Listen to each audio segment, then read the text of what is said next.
오늘은 이제 제가 야고보서 강해를 하다가 제가 이제 야고보서 강해를 계속해서 하다 보니까 조금은 약간 동일한 의미, 동일한 말씀들이 계속해서 반복되다 보니까 오늘은 제가 이제 에스겔서 3장의 말씀을 가지고 와서 오늘을 살아가는 저와 여러분과 같은 거룩한 성도들, 그 성도들의 그 역할과 사명은 무엇인가라는 것을 한번 짧게나마 한번 살펴보는 그러한 시간을 한번 가져보려고 합니다.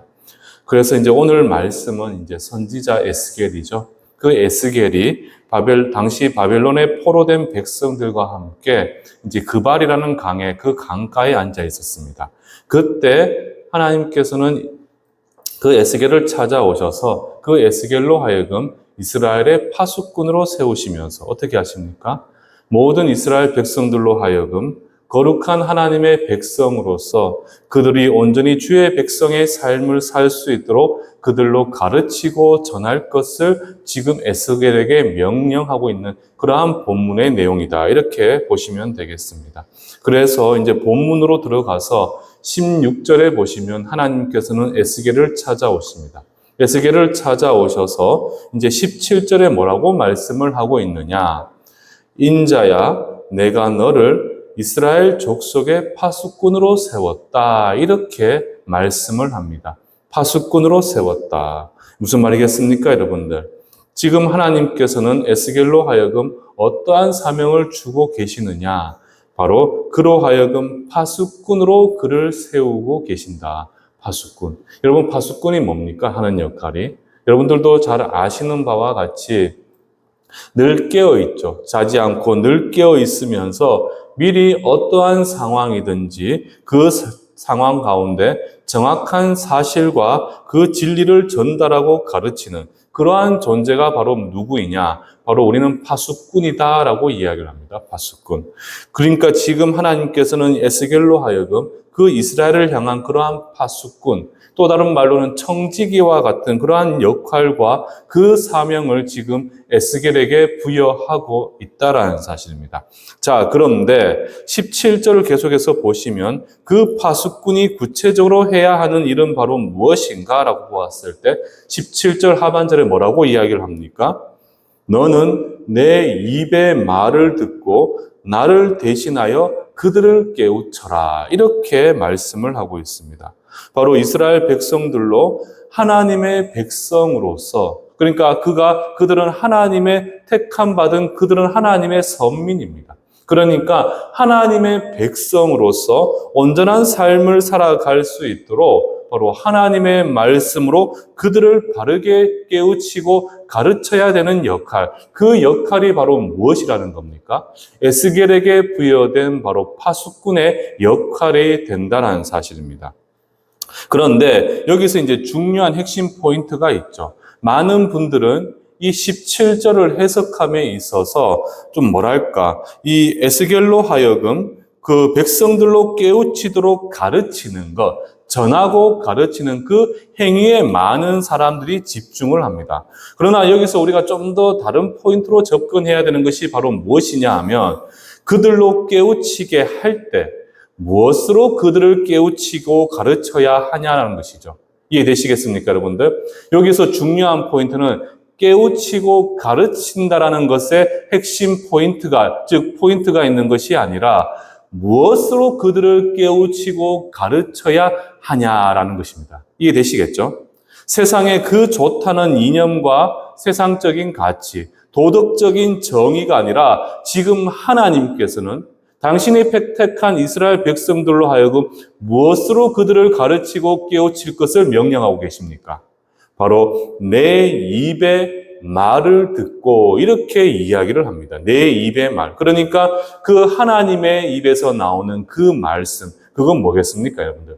바로 이 성경의 말씀이 되는 것이고 진리의 말씀이 되는 것이죠. 사람의 입에서 나오는 것은 거짓될 수가 있지만 하나님의 입에서 나오는 말씀은 결단코 거짓이 있을 수가 없습니다. 그것만이 유일한 진리가 되는 것이죠. 그러니까 지금 하나님께서는 뭐라고 말씀하고 계시느냐? 바로 하나님의 입에서 나오는 그 하나님의 말씀, 이 진리의 말씀을 듣고 에스겔은 그들을 가르치고 깨우치게 해야 한다라는 사실입니다. 사랑하는 성도 여러분들, 저는 여러분들이 이 17절의 말씀은 좀 밑줄 좀 그으시고 좀 외우셨으면 좋겠어요. 물론 이 18절부터 보시면요, 왜 우리가 그렇게 해야 하는지에 대한 이유도 등장을 합니다. 그러나 정확하게 우리가 짚고 넘어가야 하는 것은 오직 하나님의 말씀만이 모든 가르침의 기준이 되는 것이고 우리의 순종의 대상이 된다라는 사실이죠. 바로 하나님의 말씀, 그분의 입에서 나온 이 진리의 말씀만이 우리가 지키고 따르고 순종해야 되는 하나님의 말씀이 된다라는 사실입니다. 오늘날 이제 우리가 좀 세상을 좀 보면 좀 답답할 경우가 참 많죠. 어떠한 세상의 문제들 앞에서, 어떤 문제들 앞에서 교회가 혹은 성도들 간에 명확한 답을 내놓지 못하고 갈등하는 모습들을 우리가 계속해서 종종 볼 수가 있습니다. 그러니까 서로의 이해와 판단과 그 관점이 다르다는 이유만으로, 그리고 세상의 도덕과 정의에 어긋나고 세속적인 기준과 가치에 어긋나기 때문에 부합되지 않는다, 이러한 이유 때문에, 혹은 내 생각이 이렇고 내 생각은 그거와 다르다라고 이야기를 하면서 자신의 소견에 옳은 대로 계속해서 주장하는 사람들이 참 많습니다. 그것은 교회와 교회 간의 차이가 있을 수도 있고 성도와 성도들 간에도 이러한 문제들이 계속해서 일어나고 있죠. 여러분들, 제가 늘 말씀을 드리지만 소위 말하는 오늘날 요즘 한국 사회에 교회의 분열을 일으키고 있는 것이 바로 무엇입니까? 차별금지법과 같이 바로 동성애 문제잖아요. 동성애 문제. 성경에서는 이 동성애를 정말 죄악으로 이야기를 하고 있고, 그리고 하나님의 창조의 질서에 반하는, 그러니까 하나님의 사랑이라는 그 미명하에서 하나님의 그 은혜는 철저한 창조의 질서 아래서 하나님의 법과 질서 안에서 주어지는 사랑과 은혜임에도 불구하고 어느 순간부터 교회 안에 어떤 문제와 갈등이 일어나고 있습니까? 소위 내가 소속되어 있는, 내가 정말 지향하는 그러한 이념과 그 이데올로기와 그 가치에 따라서 이런 성경적인 진리의 문제를 놓고도 끊임없이 설왕설래하면서 어떻게 합니까? 서로 간의 의견이 계속해서 다르게 나타나고 부딪히는 상황들이 끊임없이 나타나고 있다는 사실이죠. 참 안타까운 것은요, 이런 우리가 이제 소위 말하는 동성애 축제들이 있잖아요. 대구도 보면 크게 막 진행이 되더라고요. 거기에 보면요, 참 안타까운 모습은 어떤 교회의 목사님이다, 그러면서 성도들을 이끌고 와서 그곳에서 그들을 축복하는 예배를 드리는 모습들. 그런데 다른 한켠에서는 어떤 모습이 일어나고 있습니까? 함께 그들이 기도를 하면서 그러한 거짓되고 왜곡된 성경의 잘못된 그러한 왜곡된 그들의 생각들, 그리고 그러한 하나님의 법에서 잘못되었다라고 하는 어떻게 보면 그 죄악들을 가지고 끊임없이 하나님의 법과 질서가 회복될 수 있도록 기도하는 모습들, 이런 모습들이 같은 자리에서 끊임없이 반복되며 싸우고 부딪히고 그런 모습들이 계속해서 나타나고 있다는 겁니다.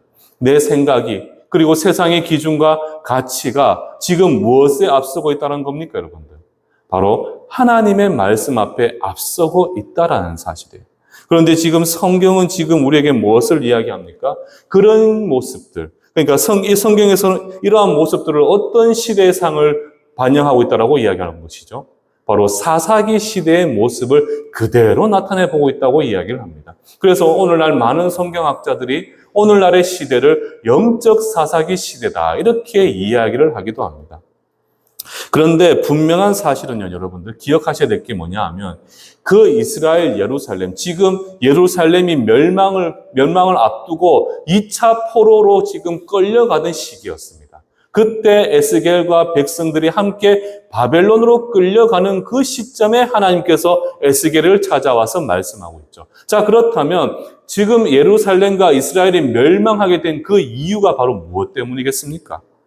분명히 하나님의 말씀을 사람의 생각과 세상의 기준으로 그들은 받아들였다는 거예요. 하나님의 백성이라고 스스로가 선민의식을 가지고 세상과 구별된 사람이라고 이야기를 하면서도 정작 그들은 어떻게 했느냐? 그 하나님의 말씀을 자신들의 생각과 세상의 기준으로 받아들이고 판단했다는 사실입니다.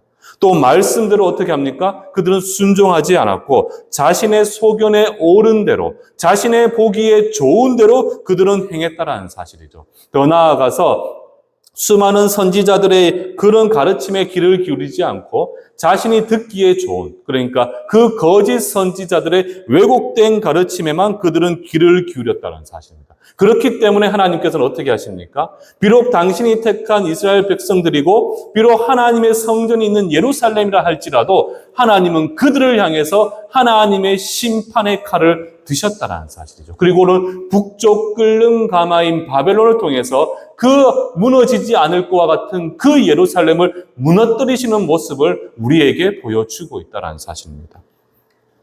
바로 그런 이들에게 지금 하나님께서는 에스겔을 통해서 다시 한번 가르침을 주고 계신 것이죠. 자, 봤잖아. 너희가 내 말을 듣지 않고 너희가 내 말씀대로 순종하지 않고 너희 보기에 좋은 대로 행하는 그러한 삶의 모습과 그러한 불순종으로 인해서 이 예루살렘이 멸망했잖아.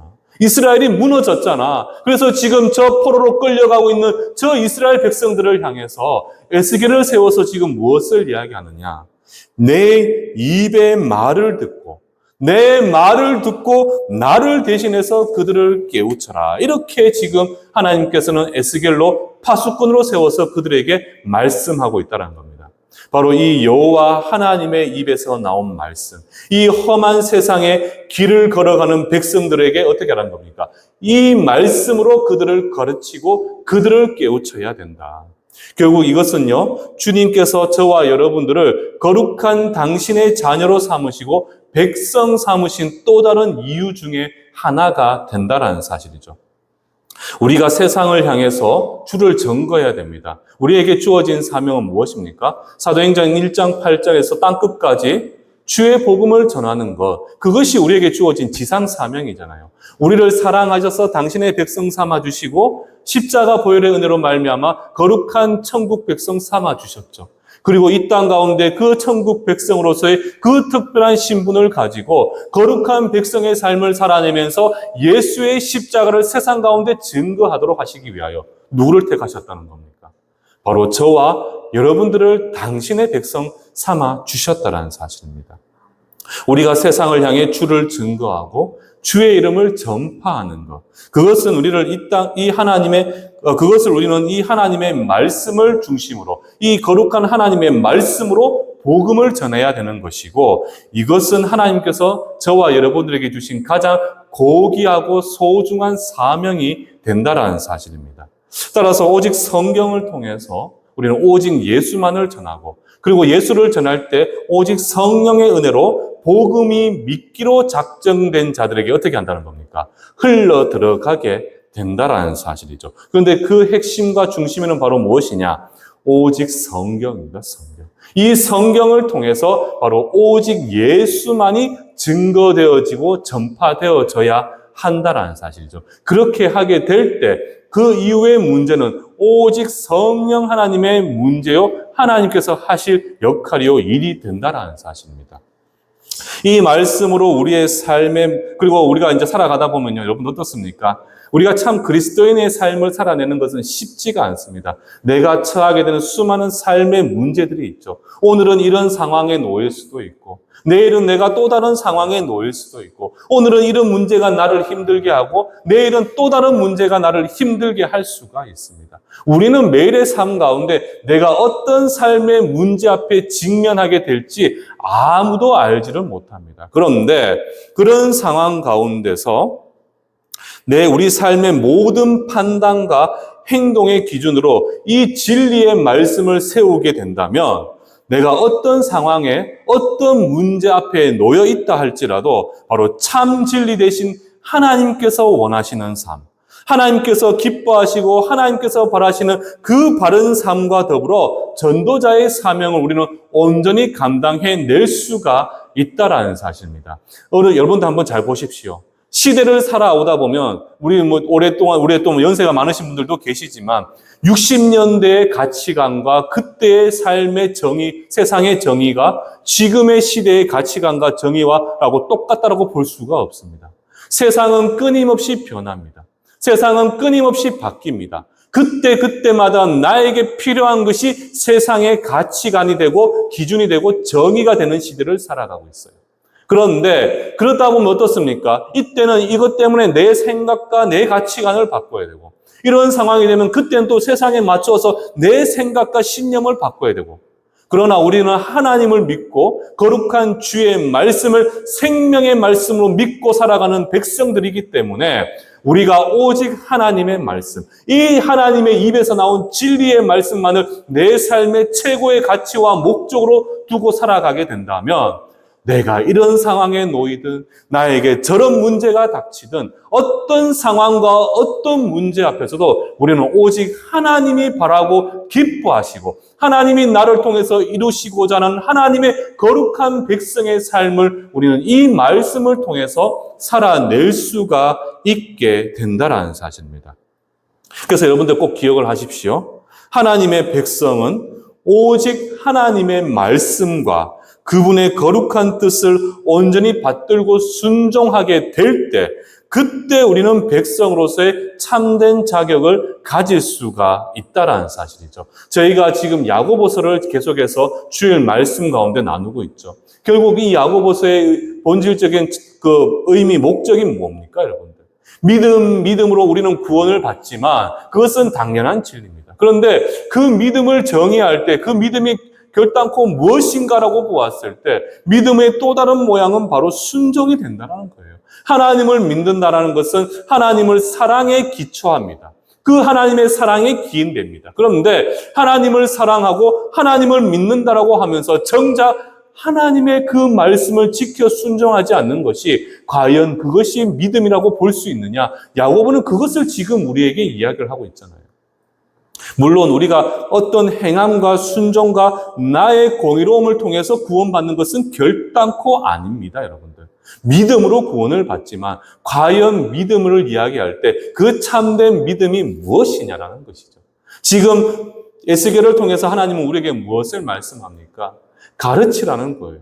전하라는 겁니다. 파수꾼으로서 그 깨어 있어서 날마다 내 백성을 가르치고 전해야 된다는 겁니다. 그런데 무엇으로 가르치고 전해야 되느냐?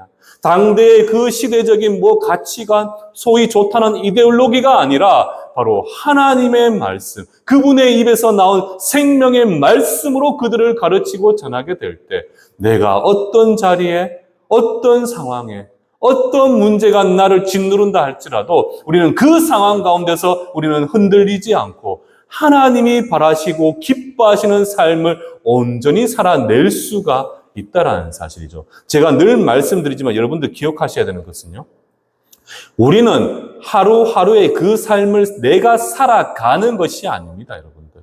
그 살아간다는 것은 주체가 누굽니까? 내가 되는 거잖아요. 그런데 우리는요, 오늘 하루도 내일 하루도 살아내는 사람들입니다. 살아내는 것. 무엇을? 하나님의 주신 그 소명을 따라서 하나님의 거룩한 말씀을 지켜 순종하며 그 하루의 삶을 하나님이 바라시는 삶대로 살아내는 것, 그것이 바로 우리의 삶의 모양이 된다는 것이죠. 지금 에스겔은 우리에게, 하나님은 에스겔을 통해서 무엇을 말씀하고 계십니까? 하나님의 백성이라는 것은 오직 하나님의 말씀과 그분의 거룩한 뜻과 그 뜻을 온전히 받들고 순종하게 될 때 바로 하나님의 백성다운 자격을 갖추었다. 이렇게 우리에게 말씀을 하고 있습니다. 역대하 34장 2절에 보시면요, 지금 남유다 말기, 그러니까 지금의 에스겔이 끌려가던 시기는요, 이 지금 34장 2절의 요시야 때와는 조금 시간이 흘렀습니다. 그런데 역대하 34장 2절에 보시면 이 남유다 말기에 요시야라는 왕이 있었습니다. 요시야 왕. 근데 그 요시야 왕이 누구냐 하면 제가 어떻게 보면 성경에서 가장 인정하는 인물 중에 한 명입니다. 그는 다윗보다도 하나님 마음에 합했던 인물이 바로 누구냐? 바로 이 요시야 왕이에요. 그런데 그 요시야 왕이 왜 하나님 마음에 합할 수밖에 없었느냐를 딱 한 절로서 정의 내리고 있는데 우리 다 함께 34장 2절 말씀을 함께 고백해 보도록 하겠습니다. 시작.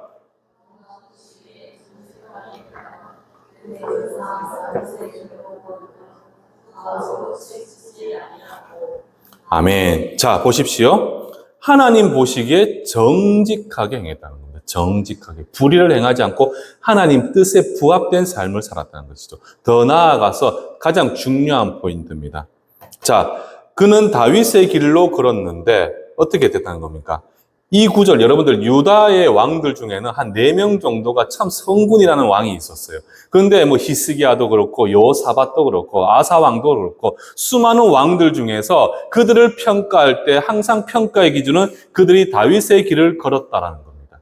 그런데 그 많은 왕들, 성군이라고 지칭받는 히스기야 왕도 그렇고 그 많은 왕들 중에서 좌우로 치우치지 아니했다라고 평가받는 말은 누구만 지금 평가받고 있느냐? 요시야 왕에게만 이 구절이 붙어 있어요. 이게 무슨 뜻이겠습니까, 여러분들? 좌우로 치우치지 않는다. 그러니까 제가 옛날에 이제 저희가 교구를 섬기게 될 때 이렇게 이야기를 하니까, 아이고, 목사님 지금 좌파, 우파 이야기 하시는 겁니까? 시대적인 이데올로기를 이야기하십니까? 저에게 이렇게 이야기하시더라고요. 여기서 좌우라는 건 뭐겠습니까, 여러분들?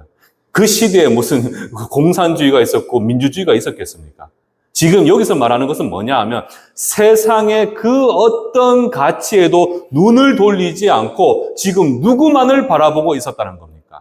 바로 하나님 한 분만을 바라보고 그분의 말씀에만 순종하고 집중했다는 것을 지금 의미하고 있다는 거예요. 사람의 기준에 세상의 기준이 아닌 오직 하나님의 말씀에만 치우쳤다. 그러니까 그런 요시야를 향해서 하나님은 지금 뭐라고 평가하고 있습니까? 그는 내가 보기에 참 정직했던 인물이야. 그는 정말 다윗의 길을 걸었어. 그런데 더 나아가서 이 요시야라는 왕은 좌로도 우로도 세상 그 어떤 소리에도 귀를 기울이지 않고 오직 내 말씀에만 쫓아고 내 말씀에만 귀를 기울였어. 그렇게 지금 평가하고 있다라는 사실이죠. 결국 이게 의미하는 바가 무엇이겠습니까, 여러분들? 무엇을 말씀하시는 걸까요, 여러분들? 다른 게 아니죠. 어떤 문제 앞에서요, 하나님께서 하라 하면 되는 겁니다. 우리는 하나님의 백성이잖아요. 우리의 신분이 대한민국 국민이라는 이 사회적인 신분을 가지고 있지만 우리에게는 또 다른 어떤 신분이 있습니까? 저 하늘나라 하나님 나라의 백성이라는 신분을 가지고 있어요. 이건 특별한 신분이잖아요. 하나님의 법이 세상의 그 어떤 법보다 우리에게는 우선이 되어야 되고요. 하나님께서 주신 이 하나님 백성의 신분이 이 어떤 신분보다도 더 소중하고 고귀하고 고결한 가치를 가지고 있습니다. 자, 그런 의미에서 지금 이 말씀은 결국 무엇을 의미하는 것이냐?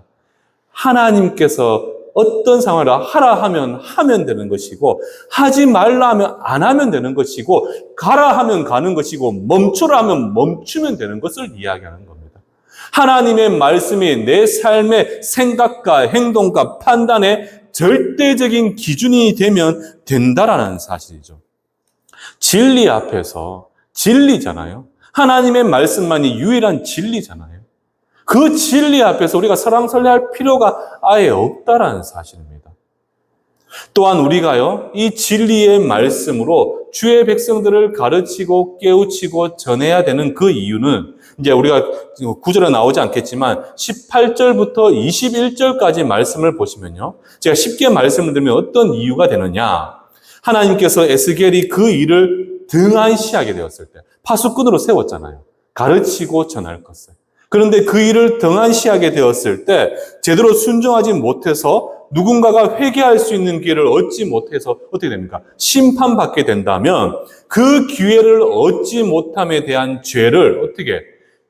그것을 가르치고 전해야 되는 그 에스겔에게 그 죄를 묻겠다. 이렇게 지금 우리에게 말씀을 하고 있는 겁니다. 그러니까 하나님께서는 한 가지 사명을 주셨잖아요. 너로 하여금 내가 내 진리의 말씀을 내 백성들에게 가르치고 전해서 그들이 내 백성다운 삶을 살아내도록 해라. 이렇게 지금 파수꾼으로서의 사명을 주셨잖아요. 그런데 그 사명을 가진 파수꾼이 그 역할과 그 일을 제대로 하지 않습니다. 그러니까 우리가 흔히 말하는 양치기 소년이 있잖아요. 양치기 소년. 우리가 그 수많은 양들을 늑대의 그 무리의 공격으로부터 지키기 위해서 양치기 소년을 두잖아요. 그가 파수꾼이고 청직이잖아요. 그런데 그가 그 역할을 제대로 하지 않으면 어떻게 되겠습니까? 결국은 그 양들은 늑대에게 물어 뜯길 수밖에 없는 그런 위험한 상황에 놓이게 될 수밖에 없습니다. 똑같다는. 그러면 그 상황 가운데 그 책임을 누구에게 묻습니까? 양에게 묻습니까? 아니잖아요. 그 양을 지키라고 보낸 그 양치기 소년, 즉 청지기와 파수꾼에게 그 책임을 묻는다라는 거예요. 똑같다라는 겁니다. 하나님께서 이 거룩한 사명, 누구에게도 주지 않았던 이 선지자요 파수꾼의 사명을 우리에게 주셨는데 우리가 그 사명을 제대로 감당하지 않으면 그 일로 인해서 정말 하나님의 말씀으로 변화되고 하나님의 말씀으로 온전한 백성의 삶을 살아내지 못하게 된다면 그 책임을 누구에게 묻겠다는 겁니까? 가르치고 전해야 되는 너에게 묻겠다라고 지금 우리에게 말씀을 하고 있습니다. 그래서 지금 우리는 어떻게 합니까? 이 이유를 근거로 무엇을? 끝까지 하나님의 말씀으로 바로 그 말씀을 가르치고 전하는 그 일에 누구보다도 최선을 다해야 한다라는 사실입니다. 그런데 여기서 주의 깊게 봐야 할 것은요, 특별히 그 대상이 누구라는 겁니까? 믿지 않는 자들을 이야기하는 게 아닙니다. 지금 여기서 말씀하고 있는 그 가르쳐야 될 대상, 전해야 될 대상은 누구냐? 바로 성도들, 당시 이스라엘 백성들을 이야기합니다. 하나님의 율법을 모르지 않고 그들 스스로가 하나님의 백성이라고 이야기하는 그들에게 가르치고 전해야 된다. 오늘 본문의 대상이 이스라엘의 족속들이고 에스겔에게 파수꾼으로서 사명이 주어진 것처럼 이것을 오늘날 우리에게 한번 적용을 해보면 어떻습니까? 우리 역시 가운데, 우리 교회 성도들 가운데, 앞에서 제가 예를 들었잖아요. 여전히 하나님의 말씀이 서 있고 그 말씀을 따라 순종해야 됨에도 불구하고 여전히 이 교회 안에는 어떻습니까? 아직까지 자신의 의를 앞세우고 주의 말씀보다 세상의 판단을 우선시하는 그런 성도들이 여전히 남아있다라는 사실입니다. 그들을 향해서 이 진리의 말씀으로 그들로 하나님 말씀 앞에 바로 설 수 있도록 가르치고 전해야 되는 것, 그 역할은 누가 해야 되겠습니까, 여러분들? 지금 이 말씀을 통해서 에스겔에게 파수꾼의 사명을 주고 있는 그 모습을 생생하게 바라보고 있는 저와 여러분들이 그 역할과 사명을 감당해야 한다는 사실입니다. 지금 이 자리에 계신 분들은 우리 이제 주일학교 교사분들이잖아요. 여러분들이 하나님께서, 저는 하나님의 거룩한 섭리란 것을 믿습니다. 섭리란 것은 무엇입니까? 하나님의 거룩한 계획과 뜻 가운데 모든 것을 이루어 가시는 거잖아요. 여러분들을 이 충성교회, 솔직히 말씀드려서 지난 수년간 주일학교가 문을 닫았던 교회입니다. 그리고 이 칠곡석적은 영적으로 너무나 악하고 혼탁한 지역입니다. 내가 사는 지역이니까 내가 나쁘게 표현할 수는 없지만 이곳은 정말 아이들이 정말 건전하고 건강하게 자라기가 참 힘든 곳이 바로 이 칠곡석적인 것은 말할 다름이 없죠. 맞잖아요, 여러분들. 그런 상황에서 지난 수년간 주일학교가 문 닫았던 우리 충성교회가 다시금 주일학교가 시작되어진 것. 그것이 제가 잘해서가 아니고 저희 사모가 잘해서가 아닙니다, 여러분들. 그 모든 이면에는 누가 계시는 겁니까? 하나님의 계획이 있으신 거예요. 그리고 여러분들 한 사람 한 사람이 그때에 맞춰서 이 충성교회로 교회의 교사가 되어지게 된 것은 여러분들 내 자의, 내 뜻 이면에 하나님의 보이지 않는 그 손의 작용이 있었기 때문이라는 거예요. 제가 왜 여러분들에게 우리 충성교회는 이 지역에서 큰 교회가 아닙니다, 여러분들. 그렇다고 해서 우리 교회가 건강한 교회가 아니고 당장에 내일 우리가 이 교회가 문을 닫아도 아무 변명할 수, 아무 방법이 없는 그만큼 힘든 교회 상황인 것도 맞아요, 여러분들. 그런 상황 가운데서 제가 왜 여러분들에게 우리 충성교회를 향해서 하나님은 장자적 사명을 주셨다라고 말씀을 드리겠습니까? 그 모든 상황의 히스토리 이면을 한번 보십시오. 지금 그렇게 우리 충성교회 주일학교를 향해서 한 명이든 두 명이든 그 새로운 아이들이 찾아오고 있어요. 그리고 그 아이들에게 말씀이 흘러들어가고 있습니다. 그 아이들에게 말씀을 가르치는 역할을 지금 여러분들이 하고 있잖아요, 여러분들. 여러분들은 누구라는 겁니까? 하나님께서 여러분들은 이 지역 가운데 파수꾼으로 세우셨어요, 파수꾼으로. 바로 당신의 거룩한 백성들을 향해서. 그렇게 우리 충성교회 주일학교가 한 명이든 두 명이든 그 아이들에게 복음을 전하고 그 아이들에게 하나님의 말씀으로 새롭게 그 삶을 살아가게 될 때 어떤 일이 일어나게 되겠습니까? 그 한 사람이 천을 감당하고 두 사람이 만을 감당하게 되는 놀라운 일들을 통하여 이 칠곡석적이 변하게 되는 것이고 이 칠곡석적이 변함을 통하여 어떤 일이 일어나겠습니까?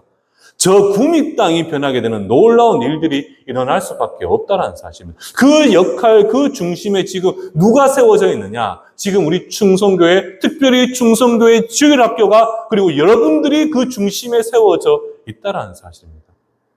이게 얼마나 크고 귀한 사명인 줄 아십니까? 세상 가운데 내가 좀 더 직장 가운데 높은 직급을 갖고 내가 세상 가운데 성공하는 것이 인생의 전부가 아니라는 거예요. 지금 이 세상의 주인은 누구십니까? 하나님이시잖아요. 그리고 하나님은 우리를 택하셨고 당신의 백성 삼아주셨고 그 백성들에게 이 거룩하고 고결한 사명을 주셨는데 여러분들 세상의 세상의 눈에 보이는 그 세상의 가치들보다 얼마나 더 크고 소중합니까, 여러분? 이를 위해서 우리가 누구보다도 하나님의 말씀만으로 그들을 가르치는 게 이게 중요하다는 사실입니다. 저는 여러분들이 그런 사명 가운데 최선을 다하길 소망합니다. 여러분들이 만약에 그 어린 자녀들, 그 학생들을 포기한다 생각해 보십시오. 세상은 이미 아이들을 포기했는데 우리마저도 포기합니다. 우리는 진리를 가르치고 알고 있고 그 진리가 무엇인지 알고 있으며 그 진리를 가르치는 자리에 있는데 우리가 그 역할을 포기한다 보십시오. 그건 뭔 줄 아십니까, 여러분들? 죄입니다. 지금 에스겔에게 뭐라고 물으십니까? 이 18절부터 21절까지 네가 가르쳐야 되는데 나는 가르치라고 너에게 명령을 했고 사명을 맡겼는데 너 하지 않으면 뭐라고 이야기하는 겁니까? 그 책임을 너에게 묻겠다. 이건 결국 뭡니까? 네가 행하지 않는 것은 죄라는 겁니다. 죄. 그래서 야고보서 4장 17절에 보면 하나님께서 사도 바울은 뭐라고 이야기를 하고 있습니까? 사람이 선을 행할 줄 알고도 행치 않으면 뭐라고 합니까? 그게 죄가 된다라고 이야기를 하잖아요. 똑같다라는 사실입니다. 저는 우리 충성교회에 대한 정말 큰 소망을 가지고 있어요. 우리 충성교회 지금 말씀드렸잖아요. 지금 상황이 아주 좋은 상황이 아닙니다. 너무나 힘든 상황이에요. 제가 부임했을 때 여러분들 세상 말로 부도위기였습니다. 부도위기. 정말 아무것도 없는 상황이었어요. 우리 교회. 그런 상황에서 지금 여러분들이 누구보다도 앞장서셨잖아요. 지난 1년간 우리 주일학교가 새롭게 시작하는 동안 진짜 여러분들이 진짜 물심양면 끝만 열심히 섬겨주셨잖아요. 그래서 지금 우리 충성교회가 그나마 이 지역에서 뭔가 건강한 우리 충성교회와 또 주일학교로 지금 세움받고 있지 않습니까, 여러분? 발돋움했잖아요. 저는 여러분들이 그 수고와 사명을 통해서 지금 많은 영혼들이 회복되고 또 우리 어린 영혼들이 정말 주님을 바라볼 수 있었던 것. 여러분들이 그 수고 파수꾼으로서의 사명을 온전히 잘 감당했기 때문에 그 놀라운 일들이 지금 일어나고 있다고 저는 확신하고 있어요, 여러분들. 여러분들 알고도 행하지 않는 것. 그래서 제가 늘 말씀을 드리잖아요. 저는 우리 교회 모든 성도들이 전 성도의 교사와 전 성도의 섬김이와를 저는 하고 싶다고 말씀을 드렸잖아요. 그 이유가 무엇입니까? 머리 대신 예수님의 각각의 지체들이 이렇게 모여있는 연합이잖아요, 우리는. 그런데 이 주축이 되고 있는 이 기둥이 빠진다고 생각해 보십시오. 그 역할이 있는데 나는 예수를 그냥 주일 나와서 예배만 드리는 걸로 믿는 걸로 끝낼게. 난 내 할 일 안 할 거야. 빠진다 생각해 보십시오. 어떻게 되겠습니까? 결국은 무너질 수밖에 없어요, 여러분들. 결국은 그것은 그 기둥으로서 역할을 허락하신 하나님의 뜻을 불순종하는 것이고 그건 죄가 되는 것이고 알고도 행하지 않으면 그건 죄가 되잖아요. 하나님의 심판의 이유가 되는 것이고. 저는 그래서 우리 성도님들이 세상 일이 중요하겠죠. 자식 잘 키워야 되고 돈 많이 벌어야 되겠죠. 건강해야 되겠죠. 그러나 그 이면에 또다시 한편에는 이 거룩한 교회로 우리의 삶이 중심이 되어야 되고 이 교회 공동체가 세상 가운데 하나님의 영광을 나타내 보일 수 있도록 끊임없이 수고하고 노력하는 것. 그것이 정말 이 한 시대를 살아가는 하나님의 택한 백성, 그 백성의 삶의 목적과 이유이기도 하다는 겁니다.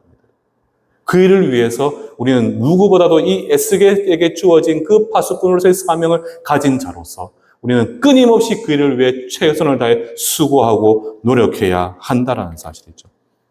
제가 교회사를 공부하다 보면요. 늘 공부하면서 안타까웠던 것이 뭐냐 하면 우리에게는 이 성경이 주어져 있습니다. 이게 진리입니다. 그런데 올바른 신학도 정립되어 있습니다. 우리는 개혁주의 신학이 정확하게 정립되어 있는. 그런데 어느 순간부터 교회와 성도들이 이 진리를 진리대로 바라보지 않고 그 진리에 나의 생각과 세상의 이념과 이데올로기, 세속적 가치로 재단하고 해석하고 내가 원하는 것만 말씀으로 받아들이고 그래서 점점 시대가 하나님의 심판의 때와 같이 지나치게 말씀 앞에서 우리 스스로가 오만한 모습, 독선적이고 위선적이고 그래서 우리를 향한 하나님의 인내심을 시험하고 있지 않은지 참 걱정이 되더라고요. 이러한 시대에, 그리고 이렇게 영적으로 혼탁한 시대에 우리로 주의 자녀 삼으시고 이 거룩한 충성교회의 성도로서 세우시고 그리고 주의 파수꾼으로 세우셨다면 과연 우리는 매일의 삶 가운데 어떠한 삶으로 나아가야 되냐는 것입니다. 그런데 여기서 또 우리가 한 가지 질문이 생기죠. 자, 그렇다면 가르치고 전해야 됩니다. 그런데 여러분들은 과연 그 가르치고 전하는 그 일에 준비가 되어져 있냐는 것이죠. 준비가. 이건 결국 무슨 뜻이겠습니까, 여러분들? 주의 말씀으로 영혼을 살리는 그 일을 해야 되는데 우리는 그에 합한 이 말씀의 이해와 지식과 깨달음의 깊이를 가지고 있냐라는 것입니다. 참 안타까운 게 오늘날 많은 성도들이 하나님의 말씀을 보지 않고 그냥 기도하는 시간으로 나의 영성을, 나의 경건의 삶으로 살아가는 사람들이 참 많더라고요, 여러분들. 그런데 왜 개혁주의 우리 종교개혁가들이 처음부터 끝까지 단 한마디만 말씀했잖아요. 솔라 스크립투라, 오직 성경. 왜 하나님의 말씀만을 이야기했겠습니까? 경건에 있어서도 그 경건의 핵심은 바로 무엇이냐? 하나님의 말씀이 되어져야 됩니다. 말씀이 내 안에 살아 역사해야 됩니다. 그리고 그 말씀이 무엇인지 정확하게 그 진리와 정의를 깨달아 알고 계셔야 돼요. 그것은 무엇을 통해서만 알 수 있겠습니까? 첫 번째는 여러분들이 하나님의 말씀을 가까이 하셔야 돼요. 늘 말씀을 깊이 묵상하셔야 돼요. 그리고 여러분들 무엇을 하셔야 되겠습니까? 말씀을 배우셔야 돼요. 이제 제가 이제 추석 지나고 9월 이제 셋째 주부터 제가 토요일부터 제가 토요일 오후에 제가 제자 훈련을 시작을 하려고 합니다. 작년에 우리가 201을 했고, 제가 바쁘다는, 솔직히 바쁜 것도 사실이고, 정말 그렇게 하려면 정말 제가 몸이 남아 놀질 않겠죠. 그래도 지금 우리 충성교회가 우리 성도님들이 열심을 낼 수 있었던 것은 그 당시 201을 하셨던 분들이셨잖아요. 그래서 저는 또 301을 진행을 하려고 해요. 그렇게 해야 되는 이유가 무엇이겠습니까? 바로 끊임없이 그것을 위해서 저도 말씀을 계속해서 공부해야 되는 입장이고, 여러분들도 그렇게 말씀을 함께 공부해서 진리가 무엇인지, 이 거짓된 세상 가운데 왜곡된 거짓이 진리처럼 태연하게 세상 가운데 통용되고 있는, 이단들을 통해서 통용되고 있는 그런 시대에 진리가 무엇인지는 정확하게 알고 있어야 되잖아요. 그렇기 때문에 여러분들 중요한 사실은요, 오직 성경을 가르쳐야 되는데 그 성경을 가르칠 수 있는 깊이를 가지셔야 돼요. 그래서 우리는 무엇을 해야 되느냐? 성경을 가르치고 배우는 자리에 나아가셔야 된다라는 사실입니다. 그래서 계속해서 우리가 서울의 사랑의 교회 옥하는 목사님 같은 경우도 제자 훈련에 공을 들였던 이유가 바로 여기에 있었다는 거예요. 그래서 성경은 우리에게 분명히 말씀합니다. 21절로 뭐라고 말씀하고 있습니까? 내가 그 의인을 깨우쳐 범죄하지, 좀 넘겨주시겠습니까? 내가 그 의인을 깨우쳐 범죄하지 아니하게 하므로 그가 범죄하지 아니하면 어떻습니까? 정령 살리니 이는 깨우침을 받음이며 동시에 너도 내 영혼을 보존할 것이다. 오늘의 결론의 말씀이죠. 파수꾼의 역할을 잘 감당하지 않으면 내가 너에게 그 죄를 묻거니와 네가 그 역할을 잘 감당하면 내가 너의 영혼을 아름답게 보존한다. 이게 하나님의 말씀인 거예요. 그래서 독일의 문학가였죠. 카프카라고 하면 잘 아실 텐데요. 그 카프카가 뭐라고 이야기를 했습니까? 진정한 죄악을 이야기할 때 그 죄악이라는 것은 바로 자신의 사명을 회피하는 것. 그것이 진정한 죄악이라고 그렇게 이야기를 했잖아요. 물론 상황에 따라서 쉽지는 않습니다, 여러분들. 오늘날 같은 시대에 정말 믿는 자들 향해서 끊임없이 조롱하고 멸시하고 핍박하는 시대. 오늘날은 종교의 자유 시대가 아니잖아요, 어떻게 보면. 믿는 자들이 핍박받는 시대를 지금 살아가고 있잖아요, 여러분들. 이러한 시대에 절대적인 기준을 인정하지 않고 옳고 그름을 말하는 것에 불편해하고 있고 진리를 다른 관점으로 치부하려고 하는 이러한 다원주의 시대일수록 더욱 그러한 사명은 어떻게 합니까? 우리의 어깨를 더욱 무겁게 만들고 있다는 사실입니다. 그럼에도 불구하고 해야 되는 이유가 무엇 때문이겠습니까? 하나님께서 우리에게 그 일을 원하고 계시기 때문이라는 사실이에요. 여러분들은 그리고 그 일의 자리에 나아가고 계신다는 사실이죠.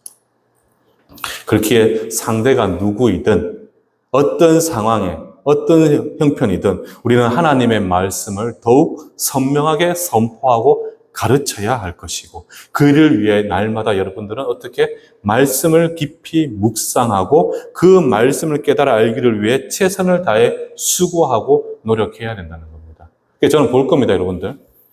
제가 이제 추석 지나고 나서 이제 301 모집을 했을 때 몇 명이 모였을까?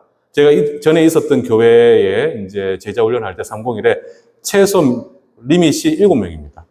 7명이 안 되면 그 반은 폐강이었어요. 한번 볼 겁니다, 여러분들. 폐강을 할 것인가, 할 것인가. 말씀을 마무리하도록 하겠습니다. 저는 오늘 말씀을 통해서 여러분들이 딱 2가지만 기억을 하셨으면 좋겠습니다. 우리 각자 하나님의 부르심을 받은 성도들입니다. 그런데 다른 이들이 하나님 앞에 올바른 신앙과 삶의 자세를 가질 수 있도록 우리는 그들을 깨우칠 의무가 있다는 사실이에요. 우리에게 책임을 물으시기 때문이 아니라 결국 궁극적으로 널 이렇게 안 하면 가만 안 두겠어라고 하시는 그 하나님의 말씀이 무서워서가 아니라 이것은 하나님께서 우리에게 명하신 일이기 때문에 마땅히 해야 되는 사명이라는 사실이에요. 사명. 그리고 그 가르침의 중심에는요, 어떠한 세상의 법과 기준과 가치와 이데올로기가 아니라 바로 그분의 입에서 나온 말씀, 바로 이 성경 66권, 특별 계시인 오직 이 성경의 말씀, 이 말씀만이 되어져야 한다는 사실입니다. 좌로도 우로도 치우치지 않고 왜곡된 진리가 아니라 바로 이 하나님의 말씀 그대로 되어져야 한다는 사실이죠. 세상은 분명히 이 진리의 말씀을 거부할 겁니다.